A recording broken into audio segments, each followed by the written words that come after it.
बघा, since last lecture we had started with stereochemistry. Okay, so we'll just revise what we have seen till date. Okay, and we'll continue for today's session for stereochemistry.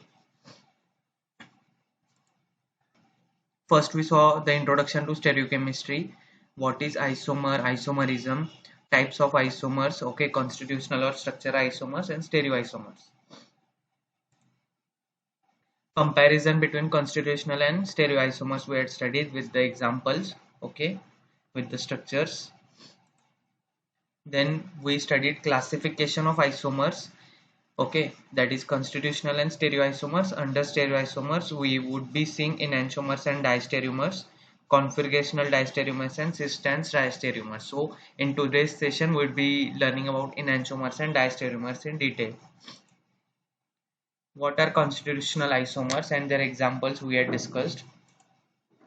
Next we discuss about geometrical isomers. In geometrical isomers we studied about cis and trans isomers, okay. Then further in geometrical isomers, cis and trans, and we also studied E and Z configuration or isomers E and Z, okay, and difference where trans and cis can be applied and where E and Z can be applied. We studied with the examples. How to identify cis and trans isomers of alkene. So if a structure is given to you, you have, and it is asked that you need to identify which it is, like it is a cis isomer or trans isomer. So we studied that with more examples. There was a question for this: cis trans isomer in cycloalkane.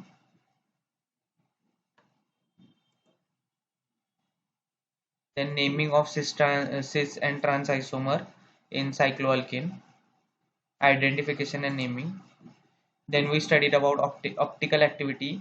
Then we studied about plane polarized light, polarimeter, dextrorotatory, levorotatory. What are this? Okay, we studied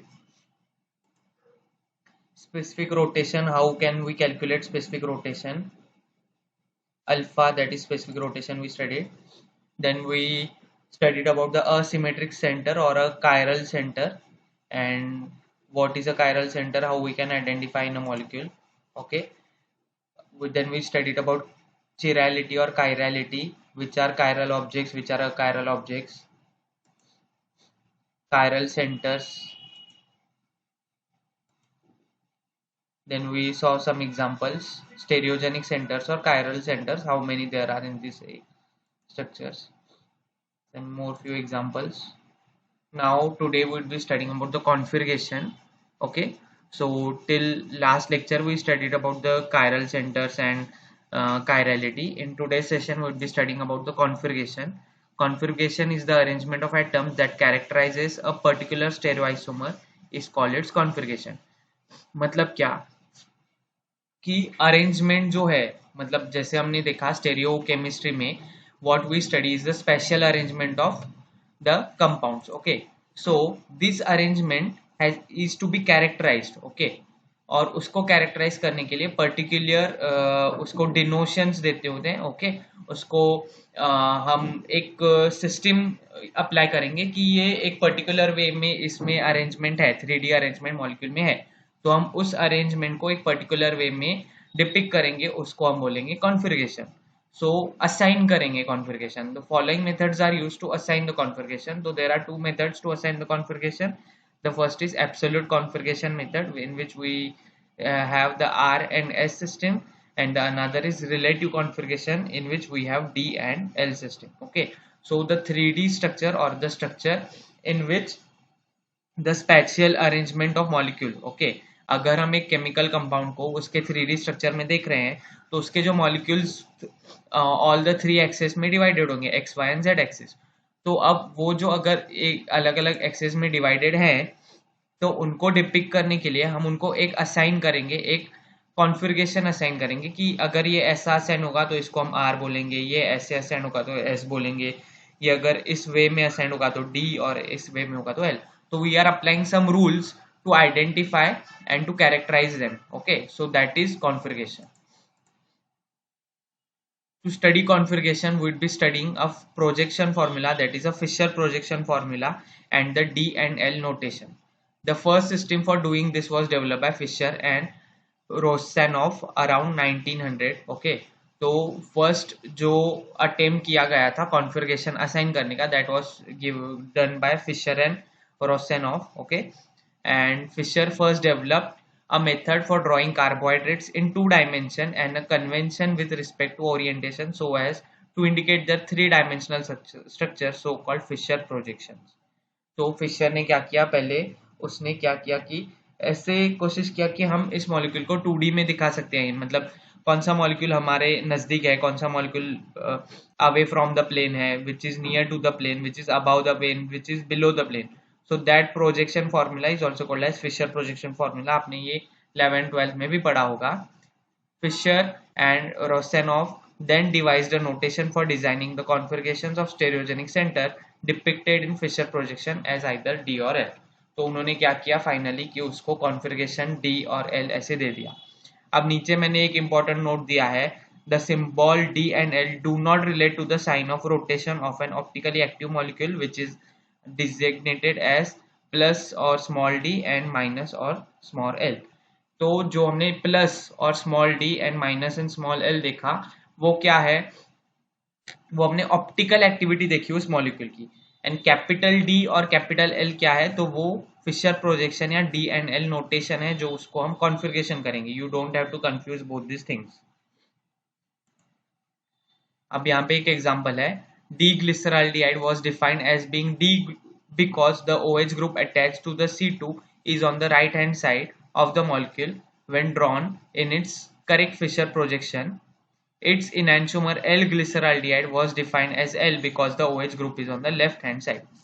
तो इस diagram में या इन molecule के structure में आप देखो, the OH group जो है ये राइट हैंड साइड है.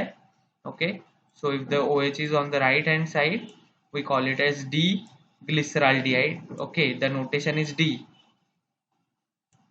Fisher projection notation. Okay, and if it is on the left hand side the OH, we call it as L.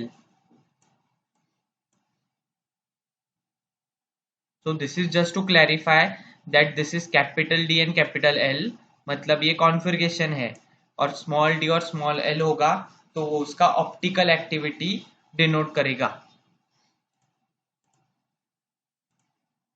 तो जब भी एग्जाम में कोई क्वेश्चन आए तो first you need to see it is capital D और small d, capital L और small l, and then only you have to answer the question. तो the motive is to clarify कि इसमें क्या डिफरेंस है. देखो और एक एग्जांपल है, in carbohydrates in general the OH group attached to the penultimate carbon atom in the chain determines the assignment of D और L. Thus glucose has the D configuration and ribose has the L configuration. तो यहाँ पे भी same है, OH जो है वो right hand side है तो D ग्लूकोज है, OH ये जो राइबोज का है वो लेफ्ट हैंड साइड का है, तो हम उसको L कॉन्फ़िगरेशन दिया है. Same one more example, the notation was extended to a amino acid. L enantiomer are those in which the NH2 group is on the LHS of the Fisher projection in which the carboxyl group appears at the top. Conversely, the D enantiomer are those in which the NH2 group is on the RHS, that is alanine and serine amino acid का यहाँ पे दिया है. तो ये L alanine है, L alanine में left hand side पे NH2 ग्रुप है, L serine में भी NH2 ग्रुप ये लेफ्ट हैंड साइड से है फिशर प्रोजेक्शन में.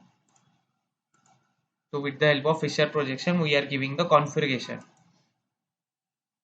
Now one of the most important system, okay, that is the Chan-Ingold Prelog sequence rule or RS notational system. Okay, ये एक ही system है, इसके दो नाम है, that is Chan-Ingold Prelog sequence rule या उसका दूसरा नाम है RS notation system. तो इसमें क्या होता है, वी असाइन एब्सोल्यूट कॉन्फ़िगरेशन, मतलब क्या कि हम उसके हर एक ग्रुप को एक एब्सोल्यूट कॉन्फ़िगरेशन, एक पोजीशन असाइन करते हैं और उन पोजीशन के हिसाब से हम वो किस कॉन्फ़िगरेशन में आता है, आर कॉन्फ़िगरेशन में कि एस कॉन्फ़िगरेशन में, वो हम डिटरमाइन करते हैं. Use the Chan-Ingold Prelog priority rule to assign priority 1 through 4 to the 4 groups on the chiral atom. तो हम क्या करते हैं, कायरल एटम के चारों जो ग्रुप है उनको प्रायोरिटी असाइन करते हैं और based on the priority we determine its configuration. Orient the molecule so that the lowest priority atom is in the back away from you. Look at the remaining three groups of priority 1, 2, 3.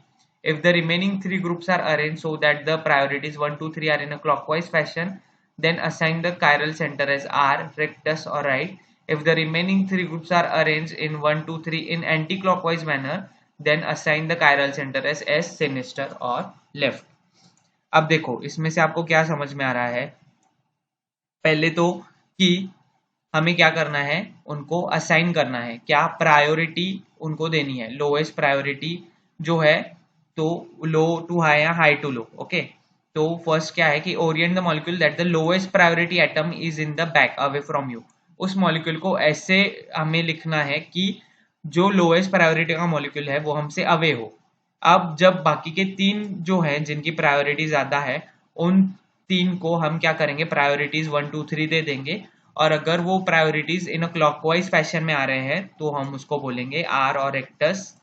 And अगर वो anti clockwise fashion में आ रहे हैं तो हम उसको बोलेंगे S और सिनिस्टर और लेफ्ट. आपने ये स्टडी किया होगा बट हम यहाँ पे एग्जाम्पल के साथ करेंगे तो it would be better clear for you. Cahn and Ingold CIP sequence rule. Cahn and Ingold Prelog को CIP सीक्वेंस रूल भी बोलते हैं. CIP that is Cahn and Ingold Prelog. Okay, तो कभी कभी एग्जाम में CIP भी आएगा, RS नोटेशनल सिस्टम या पूरा full form Cahn and Ingold Prelog आएगा. तो you should be knowing all this three, एक ही है.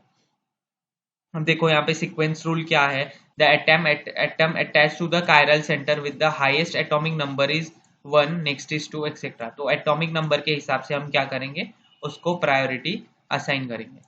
Sequence rule 2, if the 4 atoms attach to the chiral center are not all different, the sequence is determined at the first point of difference. मतलब क्या कि the 4 जो atom है attach to the chiral centre, वो 4 अगर different नहीं है तो द सीक्वेंस जो है उसका वो फर्स्ट पॉइंट ऑफ डिफरेंस, मतलब उनमें क्या पॉइंट ऑफ डिफरेंस है उसके हिसाब से हम उनको डिफरेंशिएट करेंगे. तो ऐसे तो ज्यादा कर एग्जाम्पल नहीं आते, मैं आपको एग्जाम्पल दिखाता हूँ so that it would B clear for you. Now you see this example. तो इसमें हमने क्या किया है,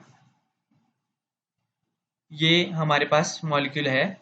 ओके, इसको हमने पहले प्रायोरिटी असाइन किया, जैसे कि OH, COOH, CH3 and H, ऐसे 4 इस पे ग्रुप हैं. ओके, अब 4 नंबर इसको क्यों दिया, क्योंकि इसकी लोएस्ट प्रायोरिटी है, एटॉमिक नंबर इसका कम है.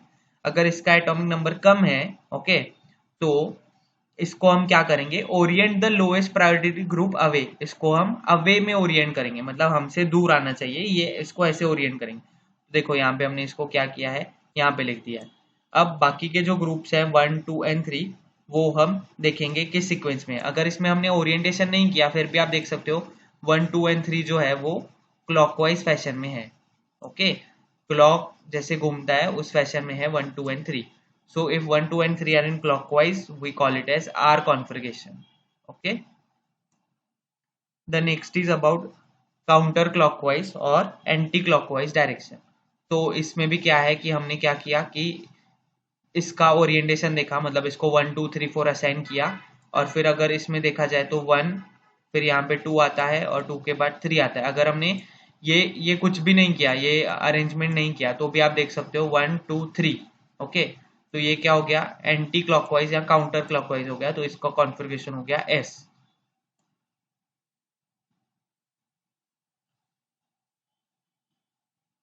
देखो यहाँ पे रीओरिएंटेशन का मैंने यहाँ पे एक डायग्राम भी दिया है आपको. रीओरिएंट लाइक दिस, मतलब क्या करना है, हमें इस मॉलिक्यूल को रीओरिएंट करना है और फिर उसका क्लॉकवाइज या एंटी क्लॉकवाइज डिसाइड करना है. तो अब यहाँ पे 1, 2, 3, 4 ऐसे आ रहा है, 1, 2, 3 एंड यहाँ पे 4. तो हम क्या करेंगे, पहले इसको रीओरिएंट करेंगे. ओके, रीओरिएंट करने के बाद हमने क्या किया, 4 को ऐसी जगह पे रखा जो हमसे दूर हो. Okay, away from the plane. तो अब हमारे पास है 1, 2, 3 और ये हो गया क्या, क्लॉकवाइज डायरेक्शन में जा रहा है. ओके, 1, 2 और 3, इसलिए ये R कॉन्फ़िगरेशन हो गया. It is similar to right turn of a steering wheel, जो कार में स्टीयरिंग व्हील होती है उसके राइट टर्न जैसा है. ओके, तो ये हो गया R कॉन्फ़िगरेशन. यहाँ पे हमने रीओरिएंट किया इस मॉलिक्यूल को, इसका ही मिरर इमेज है, ओके। इसको रीओरिएंट किया, 4 is away from us, and when 4 is away from us reorientation के बाद, तो ये 1 2 3 काउंटर क्लॉकवाइज या एंटी क्लॉकवाइज डायरेक्शन में हो गया, ऐसे वाले डायरेक्शन में, तो ये हो गया एस कॉन्फ़िगरेशन। क्लियर इतना? हेलो रोहन, अभिजीत, अनुज, ओके यस सर। ओके। अब यहाँ पे देखो ये वाले एग्जाम्पल, तो इसमें क्या है, हम ये वाला पहले एग्जाम्पल नंबर ए देखते हैं। इसमें बताओ 1 2 3 4, ओके। हम रीअरेंज कुछ नहीं करेंगे, तो हमने सिर्फ इसमें क्या किया है कि इनको प्रायोरिटी दी है। तो आपको पता है हेलोजन्स कैसे होते हैं, एफ इसमें अपने पीरियोडिक टेबल में FCl Br I, ओके। तो हाईएस्ट एटॉमिक नंबर किसका हो गया आपका, ब्रोमीन का, फिर क्लोरीन का, फिर फ्लोरीन का। तो ब्रोमीन को हमने प्रायोरिटी नंबर 1 दिया, फिर क्लोरीन को प्रायोरिटी नंबर 2, और इसको प्रायोरिटी नंबर 3 फ्लोरीन को। उसके बाद हाइड्रोजन, उसका एटॉमिक नंबर 1 है, ओके, तो उसका आ गया प्रायोरिटी नंबर 4। अब अगर हम इसको देखेंगे तो 1 2 3 ये किस डायरेक्शन में जा रहा है,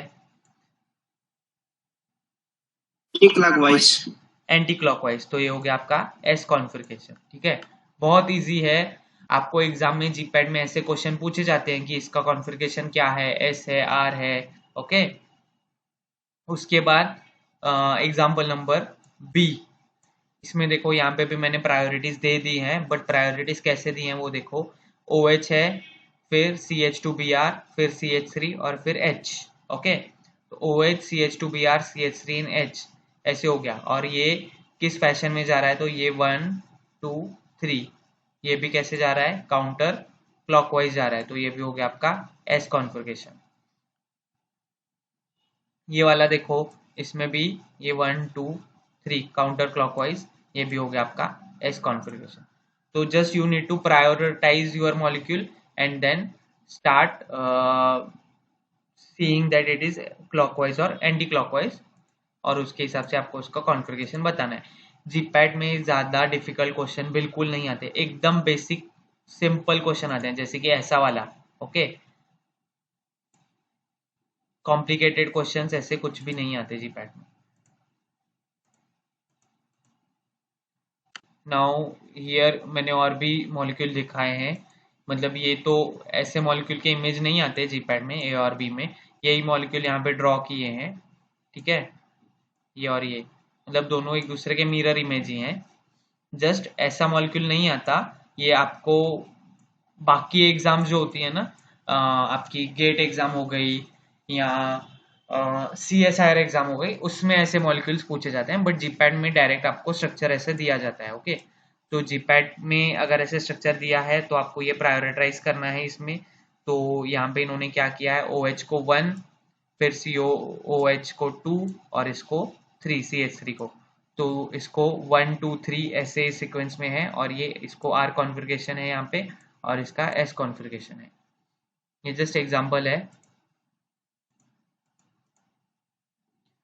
अब नेमिंग द इनैंशोमर्स RS सिस्टम, अब इसमें प्रायोरिटी जो हम दे रहे हैं वो कैसे दे रहे हैं, असाइनिंग प्रायोरिटी टू ग्रुप, वो बहुत इंपॉर्टेंट है, ठीक है। तो किसको ज्यादा प्रायोरिटी होगी, किसको कम प्रायोरिटी होगी, किस ग्रुप को ज्यादा किस ग्रुप को कम, उसका मैंने यहाँ पे टेबल दिया है, टेबल या लिस्ट दिया है। तो अगर वो आपने कहीं लिख के रख दिया तो आपको बहुत काम में आ जाएगा, ठीक है। तो assigning priorities as per the RS system जो अभी हमने देखा, ओके। अभी देखो यहाँ पे oxygen from CH to OH, इसका 16 है, मतलब इस कंपाउंड के लिए बोल रहे हैं, ठीक है। तो 1 2 3 4 प्रायोरिटी इन्होंने किसको दी है, फर्स्ट प्रायोरिटी दी है CH2OH को, मतलब इसको CH2OH, okay. Then carbon from CH2 CH3 attach to carbon CH2 CH3, ये, फिर कार्बन फ्रॉम CH3, ये, और फिर हाइड्रोजन। 1 2 3 4 ऐसे प्रायोरिटीज दी है, 1 2 3 एंड 4। अब यहाँ पे क्या है, और some example group in order of priority highest to lowest, मैंने यहाँ पे क्या है कि ये हाईएस्ट है, ये लोएस्ट प्रायोरिटी है। तो OCH3 हाईएस्ट है, उसके बाद OH, फिर NHCH3, फिर NH2, फिर CCH3OH CH3 CHOH CH3 CH2OH CH3 and then H। Okay, तो ये जो है हाईएस्ट टू लोएस्ट बहुत ज्यादा इंपॉर्टेंट है।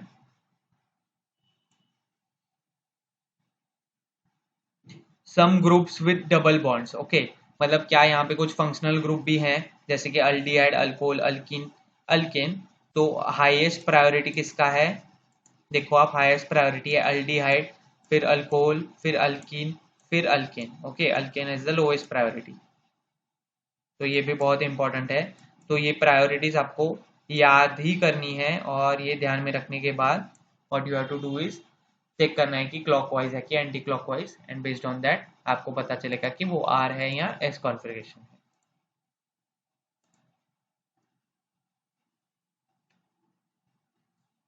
स्क्रीन दिख रहा है ना आपको? Yes, sir. Okay, for example यहाँ पे plus glyceraldehyde, the order of priority of the group is OH CHO CH2OH H and the configuration is R।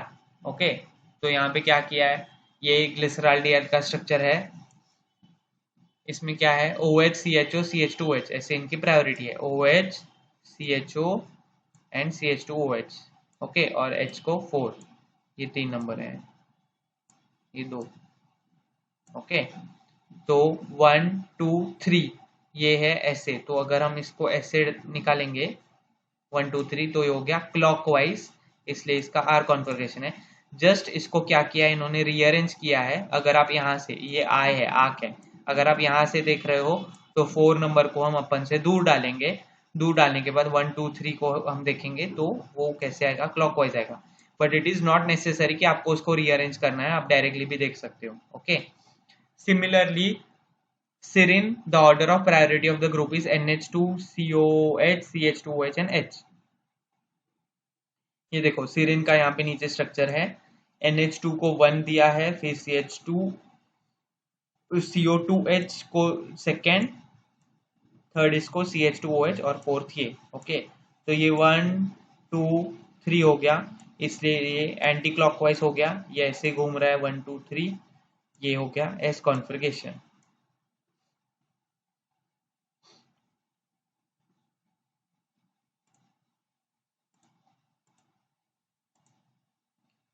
So hope this RNS or CIP rule has been clear for everyone. Now we'll be studying enantiomers. Okay, तो जैसे कि हमने last lecture में देखा था, enantiomer जो pending था study करना, वो अब हम करने वाले हैं। enantiomer, enantiomers are non superimposable mirror image isomer. ये बहुत इंपॉर्टेंट है। Okay, non superimposable mirror image जो होते हैं, ओके, एक दूसरे के, वो एक दूसरे के enantiomer या non superimposable mirror image isomer कहा जाता है उनको। ओके, मतलब एक एक का मिरर इमेज जब उठा के उसके ऊपर रखा तो वो उसके ऊपर सुपर इम्पोज नहीं होगा, उसको हम बोलते हैं enantiomer। enantiomer are related to each other much like right hand is related to a left hand. जैसे कि आपका राइट और लेफ्ट हैंड, अगर आपने जैसे कि तैसा आपका राइट हैंड उठा के लेफ्ट हैंड के ऊपर रखा तो हर एक उंगली उसके ऊपर बराबर नहीं आएगी। अंगूठे के ऊपर अंगूठा नहीं आएगा, अंगूठे के ऊपर लास्ट वाली उंगली आएगी, और इस हाथ की लास्ट वाली उंगली के ऊपर अंगूठा आएगा। ओके, तो नॉन सुपर इम्पोजिबल है ये। ओके, वैसे ही जो स्ट्रक्चर नॉन सुपर इम्पोजिबल होते हैं उसको हम इनैंसर बोलते हैं, enantiomers. Enantiomers are said to be chiral. Okay, enantiomers chiral होते हैं, उसमें क्या होता है, कायरल सेंटर होता है। Sometimes the term right-handed and left-handed are used to describe compounds with an asymmetric carbon. Okay, तो कभी कभी enantiomers डिफाइन करने के लिए, हम बताने के लिए हम क्या करते हैं, उसको राइट हैंडेड या लेफ्ट हैंडेड दिखाते हैं। ओके, तो we have L alanine, D alanine यहाँ पे, these are non superimposable mirror images of each other. Okay, तो ये क्या हो गए, एक दूसरे के enantiomer हो गए।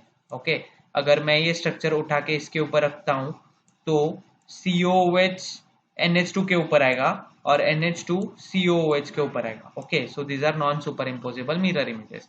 Similarly L glucose and D glucose, ये एक दूसरे का मिरर इमेज है। ओके, बट ये स्ट्रक्चर मैंने उठा के इसके ऊपर जैसे के तैसे रखा तो सब ग्रुप्स आएंगे क्या, वैसे के वैसे नहीं। ओके, ये OH इस H के ऊपर आएगा और ये OH इस H के ऊपर आएगा। ठीक है। ये भी क्या है, ये भी मिरर इमेज है, बट कैसे हैं, नॉन सुपर इम्पोजेबल।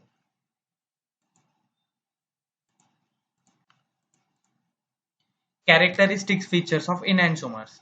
अब देखो, इनएंशोमर्स आइडेंटिकल फिजिकल प्रॉपर्टी होती है, जैसे कि BP, that is boiling point, melting point, density, solubility and refractive index. ये सब इनएंशोमर्स का क्या होता है, आइडेंटिकल होता है। Okay, but there is a difference in direction of rotation of plane polarize light.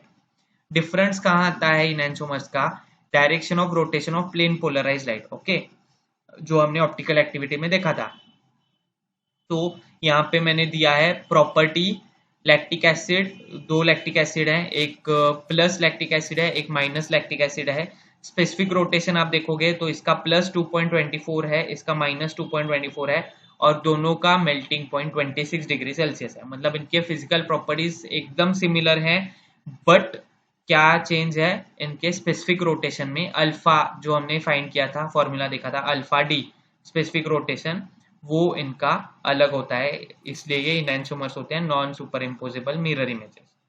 They have identical chemical properties except in chemical reactions with other optically active compound. Enantiomers की मतलब क्या है कि ये enantiomer, for example lactic acid, ये जो हैं दोनों आइसोमर एक दूसरे के, इनकी केमिकल प्रॉपर्टी भी सेम होती है, जस्ट कब डिफरेंट होती है, जब वो किसी और ऑप्टिकली एक्टिव कंपाउंड के साथ रिएक्ट करते हैं, तब उनके केमिकल रिएक्शंस थोड़े बहुत डिफरेंट होते हैं, नहीं तो उनकी केमिकल प्रॉपर्टीज सेम ही होती है।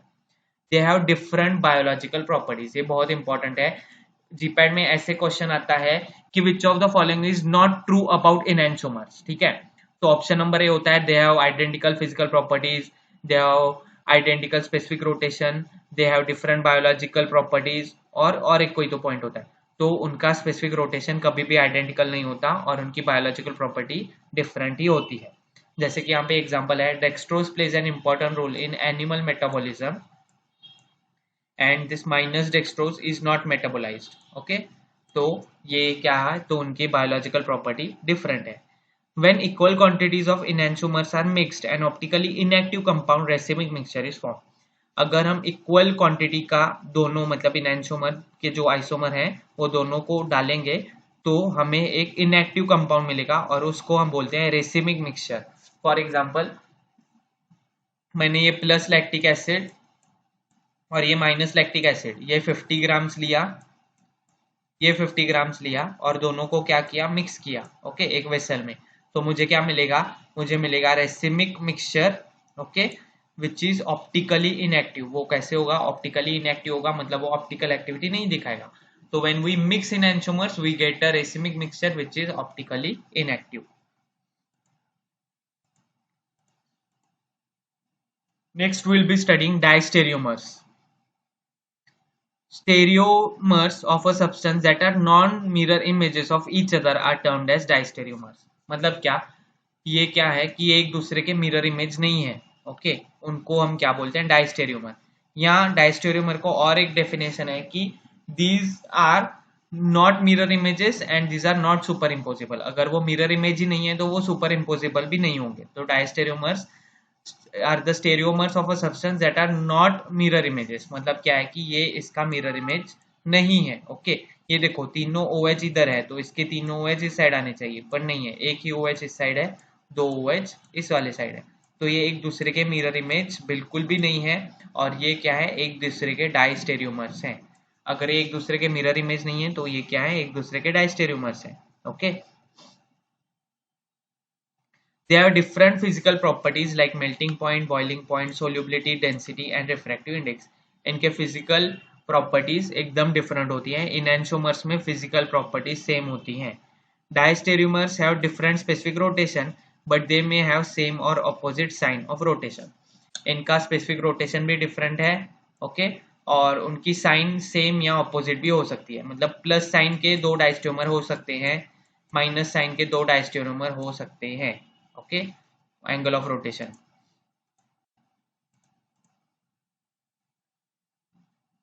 अब यहाँ पे मैंने इनएंशोमरिक पेयर दिए हैं, ये और ये एक दूसरे के इनएंशोमर है। देखो ये मिरर इमेज है, बरोबर है, मिरर इमेज है, और ये अगर मैंने उठा के इसके ऊपर रखा तो ये नॉन सुपर इम्पोजिबल है।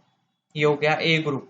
ओके, ए इनैंशोमर्स, ये अब बी वाले देखो, ये भी एक दूसरे के इनैंशोमर है और ये मैंने इसके ऊपर उठा के रखा तो ये नॉन सुपर इम्पोजेबल होगा, तो ये दोनों भी इनैंशोमर है। इनैंशोमर पेयर एक दूसरे के डायस्टेरोमर कहला सकते हैं, मतलब ये पेयर और ये पेयर एक दूसरे का डायस्टेरोमर है। ओके, क्योंकि ये और ये एक दूसरे के मिरर इमेज बिल्कुल भी नहीं है, और वो मिरर इमेज, जब मिरर इमेज नहीं होते उसको हम डायस्टेरियोमर बोलते हैं।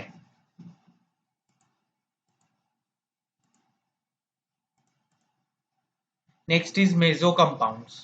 So what are mesocompound? A mesocompound is a molecule with multiple stereocenters that superimposable on its mirror image. Okay, mesocompound क्या होता है कि मल्टीपल स्टेरियो सेंटर होते हैं, उसमें मल्टीपल कायरल सेंटर होते हैं और वो अपने ही मिरर इमेज पे सुपर इम्पोजेबल होता है, उसको हम मेजो कंपाउंड बोलते हैं। Meso compounds are achiral compounds that has multiple chiral centers. Meso compounds are optically inactive. Okay, बहुत इंपॉर्टेंट है। Meso compounds are optically inactive. Meso compounds are achiral compounds that have multiple chiral centers. Okay, it has an internal symmetry plane that divides the compound in half. अब यहाँ पे आप देखो meso compound का example है, ये देखो यहाँ पे OH है, यहाँ पे कार्बन है, यहाँ पे कार्बन है, ये वाला कार्बन भी कायरल सेंटर है। ओके, और ये वाला कार्बन भी कायरल सेंटर है। कायरल सेंटर को हम एस्ट्रिक्स मार्क से डिपिक्ट करते हैं, तो मैंने यहाँ पे एस्ट्रिक निकाल दिया। ओके, तो ये दोनों क्या है, कायरल सेंटर है। और ये क्या है कि इसको हम अगर हमने डिवाइड किया तो ऊपर वाला साइड और नीचे वाला साइड एकदम सेम है। आप सिर्फ इतना डायग्राम देखो, ठीक है, ऊपर वाला और नीचे वाला एक दूसरे का परफेक्ट मिरर इमेज है। Okay, it has a internal symmetry plane that divides the compound in half. उसको इंटरनल सिमेट्री प्लेन है और वो कंपाउंड को हाफ में डिवाइड करता है। और ये क्या है, ये सुपर इम्पोजेबल है। ओके, मतलब इसको उठा के रखा दूसरे अपने मिरर इमेज पे, तो this are superimposable on its mirror image. Okay, these are called meso compounds which are optically inactive.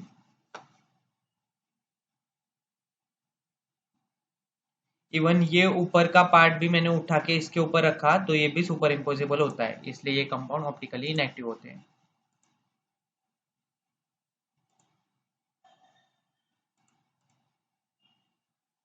देखो यहाँ पे डिटेल एक्सप्लेनेशन दिया है, यहाँ पे कायरल सेंटर है इसी कंपाउंड में, यहाँ पे कायरल सेंटर है और ये इसका प्लेन ऑफ सिमेट्री है। ओके, ऊपर का और नीचे का क्या है, मिरर इमेज है एक दूसरे के।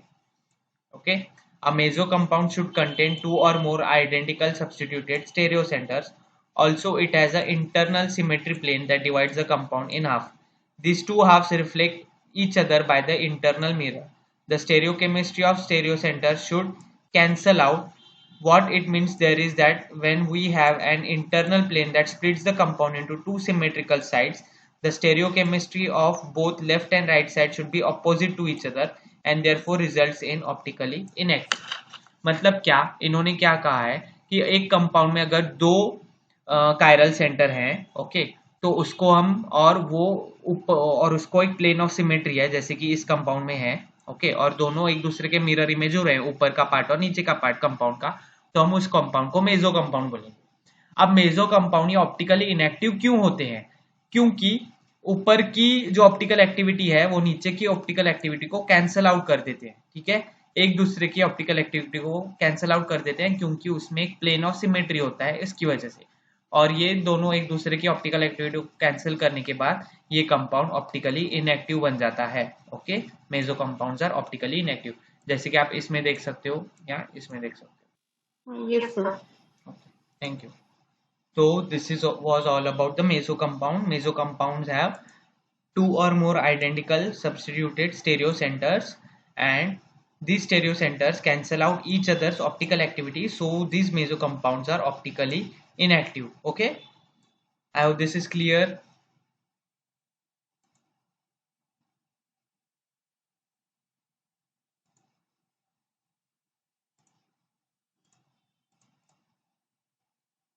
Similarly, you can see in these meso compounds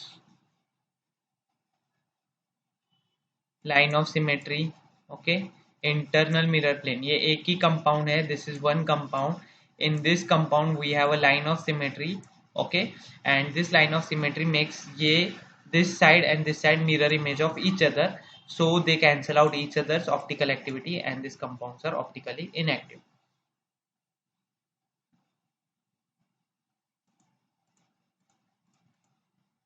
Next we will be studying about the racemic mixture, okay. What is racemic mixture? A mixture having equal amounts of enantiomers is called racemic mixture or racemic modification, okay अभी हमने थोड़ी देर पहले देखा कि अगर हम दो इनैंशोमर्स को मिक्स करेंगे इक्वल अमाउंट में तो हमें क्या मिलेगा, रेसिमिक मिक्सचर मिलेगा, हम उसको रेसिमिक मिक्सचर या रेसिमिक मॉडिफिकेशन बोल सकते हैं. So mixture having equal amounts of enantiomer, enantiomer दोनों इक्वल अमाउंट में होने चाहिए. A racemic mixture or racemate is one that has equal amount of left and right-handed enantiomers of a chiral molecule. The first known racemic mixture was racemic acid, which Louis Pasteur found to be a mixture of the two enantiomeric isomers of tartaric acid. देखो क्या है racemic mixture, या उसको रेसिमेट भी बोलते हैं, उसमें equal amount of left and right handed हमारे पास इनैंशोमर है, उस मिक्सचर को हम रेसिमिक मिक्सचर बोलेंगे. फर्स्ट रेसिमिक मिक्सचर किसने बनाया था, तो लुइस पास्चर, ये साइंटिस्ट हैं, इन्होंने बनाया था, ओके. और इन्होंने क्या किया था, तो दो इनैंशोमर थे इनके पास टार्टारिक एसिड के, ओके, और इनको इक्वल क्वांटिटी में ऐड किया था, तो इनको क्या मिला था, रेसिमिक मिक्सचर मिला था. A racemic mixture is denoted by a prefix plus minus और DL for sugars, the prefixes DL may be used, indicating that equal 1:1 mixture of dextro and levo isomers. Also the prefix symbol RS, SR all in italic letters are used, okay. RS, SR plus minus या DL ऐसे depict किया जा सकता है racemic mixture को, okay. तो अब यहाँ पे देखो टार्टारिक एसिड का, यहाँ पे मेजो कंपाउंड का भी एक एग्जांपल दिया है, उसके बाद ये टार्टारिक एसिड है, R टार्टारिक एसिड, ये S टार्टारिक एसिड है, और ये दोनों अगर इक्वल क्वांटिटी में लिए तो हमें इसको हम बोलेंगे कि ये है हो गया रेसिमिक मिक्सचर, ओके. ये पेयर ऑफ इनैंशोमर है, टार्टारिक एसिड का ये मेजो फॉर्म है, यहाँ पे डिपिक्ट किया है, और ये है दो इनैंशोमर, दोनों इनैंशोमर को इक्वल क्वांटिटी में मिक्स करने के बाद हमें मिलेगा रेसिमेट या रेसिमिक मिक्सचर.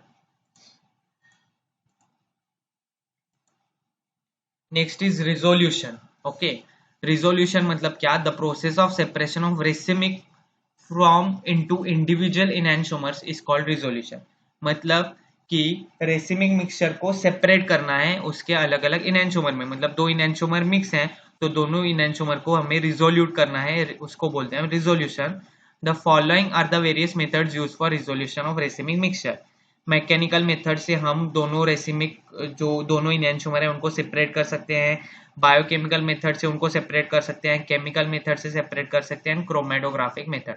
इन मेथड से हम, अगर हमने दो इनैंशोमर को मिक्स किया रेसिमिक मिक्सचर बनाने के लिए, और अगर हमको वो दोनों इनैंशोमर वापस चाहिए तो हम ये मेथड यूज कर सकते हैं. और ये मेथड यूज करने के लिए, या इसको पूरे इसको हम क्या बोलते हैं, रिजोल्यूशन ऑफ रेसिमिक मिक्सचर, मतलब separation of racemic mixture into their enantiomers, okay. So these are the strategies by which we can resolute the racemic mixtures. यहाँ पे कुछ एग्जांपल है, मेजो कंपाउंड का एग्जांपल दिया है मैंने, इनैंशोमर का एग्जांपल दिया है, ओके. तो यहाँ पे देखो, अब ये जो मेजो कंपाउंड है इसका प्लेन ऑफ सिमेट्री कुछ ऐसे आएगा, यहाँ पे आएगा ऐसे, ओके. फिर ये और ये एक दूसरे का मिरर इमेज हो जाएगा, ओके. सिस 1,3 डायमिथिल साइक्लोपेंटेन ये मेजो कंपाउंड है, ट्रांस 1,3 डायमिथिल साइक्लोपेंटेन ये एक दूसरे के इनैंशोमर है क्योंकि non superimposable mirror image है. फिर यहाँ पे एक मेजो कंपाउंड है, इसकी सिमेट्री यहाँ पे आ रही है, ओके. इस कंपाउंड की दोनों साइड सेम है एक ही कंपाउंड में, ये हो गया मेजो कंपाउंड, और ये हो गए पेयर ऑफ इनैंशोमर, ओके. ये एक दूसरे के मिरर इमेज है, non superimposable mirror images. यहाँ पे दो कायरल सेंटर है, ये और ये, यहाँ पे भी दो कायरल सेंटर है, ओके. सो दो या दो से ज्यादा कायरल सेंटर आएंगे तो वो मेजो कंपाउंड कहलाएगा.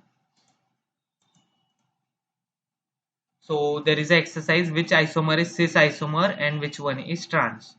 तो A B ए में, बी में आपको बताना है, सी में और डी में। ठीक है, सिस ट्रांस हमने लास्ट सेशन में देखा था। ओके, तो आपको बताना है कौन सा सिस कौन सा ट्रांस है। तो ए वाले में बताओ ये कौन सा सिस है कौन सा ट्रांस है।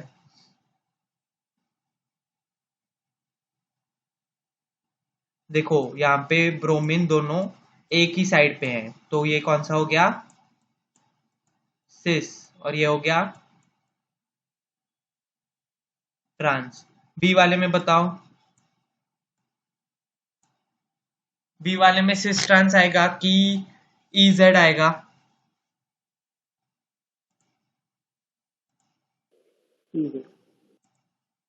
कौन सा आएगा, कौन बोल रहा है, अभिजीत, रोहन, अंकिता, अनुज, लास्ट वाले सेशन में हुआ है, ई जेड आएगा। करेक्ट, कौन सा ई है कौन सा जेड है,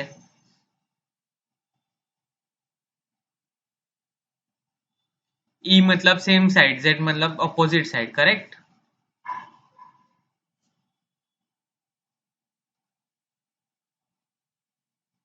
कैन यू रिमेम्बर?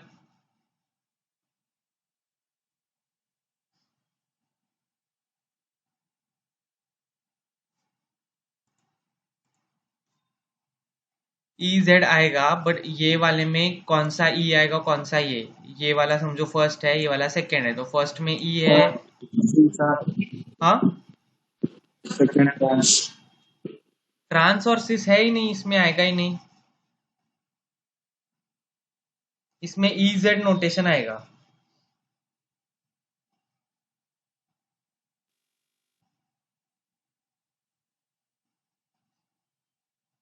रोहन, फिर फर्स्ट ई सेकंड फर्स्ट ई, मुझे पहले बताओ। यस, जेड मतलब क्या कि प्रायोरिटी ग्रुप सेम साइड पे है, high priority group same side पे है, तो वो जेड होता है। और ई मतलब जिसमें प्रायोरिटी ग्रुप जो है वो अपोजिट साइड में होते हैं। तो यहाँ पे देखो बी आर और सी एल ये हाई प्रायोरिटी ग्रुप है और ये दोनों सेम साइड है, तो ये कौन सा आएगा, ये आएगा जेड।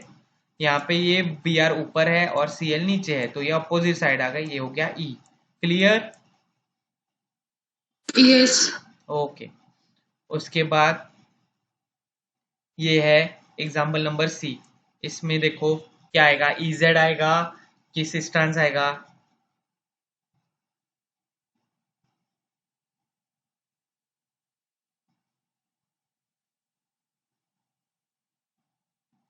सिस ट्रांस। Okay, cis trans. हाँ, नीचे वाला सिस है, ये वाला है ना, और ये वाला सिस। Trans. Correct,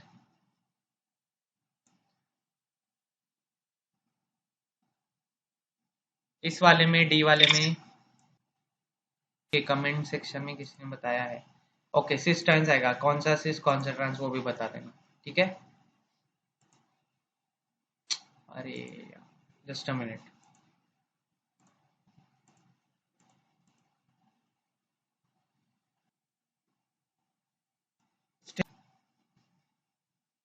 okay, just a minute, I will show you वो, I will show you this classification. Okay, इसका हमने आज पार्ट लिया। ये देखो, ये स्टेरियोआइसोमर्स में इनैंशोमर्स एंड डायस्टेरियोमर्स हमने देखे। ओके, उसके बाद क्या था, अभी जो हम एग्जांपल देख रहे थे, सिस और ट्रांस।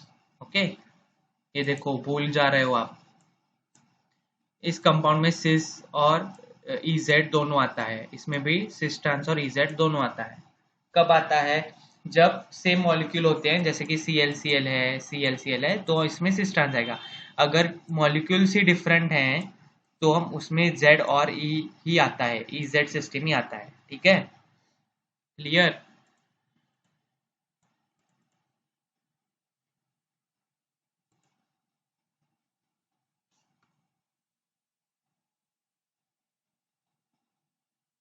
अब देखो इस वाले एग्जांपल में क्या है, if one of the two carbon atoms of the double bond has two identical substituents, there is no cis trans isomer for that molecule. मतलब क्या, कार्बन के इस साइड में दोनों हाइड्रोजन है, ओके, या इसके इस दोनों साइड में हाइड्रोजन, दोनों साइड में Cl, ओके, यहाँ CH2CH3 है, तो यहाँ पे सिस ट्रांस या कोई भी कॉन्फ़िगरेशन नहीं आता, ओके। तो अब जो हमारा एग्जाम्पल था,